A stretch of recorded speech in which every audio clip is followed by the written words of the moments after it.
Saint le Seigneur, le Dieu Tout-Puissant, celui qui est, qui était et qui vient.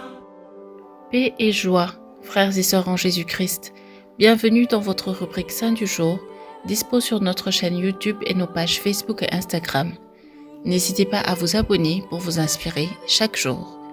Aujourd'hui, inspirons-nous de Saint Antoine de Padoue. Né à Lisbonne, ce contemporain de Saint François d'Assise s'appelait en réalité Fernando. De famille noble aux traditions militaires, il entra tout jeune chez les chanoines réguliers de Saint-Augustin, où il fut ordonné prêtre. En 1220, il entra chez les frères mineurs et prit le prénom d'Antoine.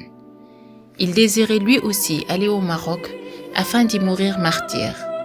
Tombé malade pendant le voyage, il dut rentrer en Europe.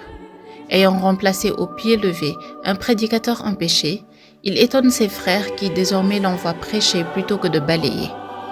Avec la permission de saint François, il enseigne à Boulogne, Toulouse, Montpellier et Limoges. À Brive-la-Gaillarde, on conserve même le souvenir des grottes où il se retira quelque temps dans la prière solitaire. C'est aussi dans cette ville qu'il retrouva miraculeusement un manuscrit dérobé et gagnant du même coup sa spécialité posthume pour lui faire retrouver les objets perdus. En 1229, il est élu provincial de l'Italie du Nord. Ses sermons et ses compositions lui valent le titre de docteur de l'Église, mais la piété populaire préfère en lui l'intercesseur efficace. Un jour, une femme s'est tellement empressée d'aller écouter un sermon de saint Antoine qu'elle déposa sans prendre garde son bébé dans une bassine d'eau bouillante. Saint Antoine ressuscitera l'enfant mort bouilli. Une autre femme vint lui présenter son enfant handicapé qu'il guérit immédiatement. Entre autres miracles, la fin de sa vie est dominée par la prédication où il excelle. Il se trouve à Padoue pour prêcher le carême en 1231. C'est là qu'il meurt d'épuisement à 36 ans dans cette ville qui le vénère. Même après sa mort, les miracles continuent. Il sauva une femme possédée du suicide en lui donnant en rêve ce verset de l'Apocalypse. « Voici la croix du Seigneur.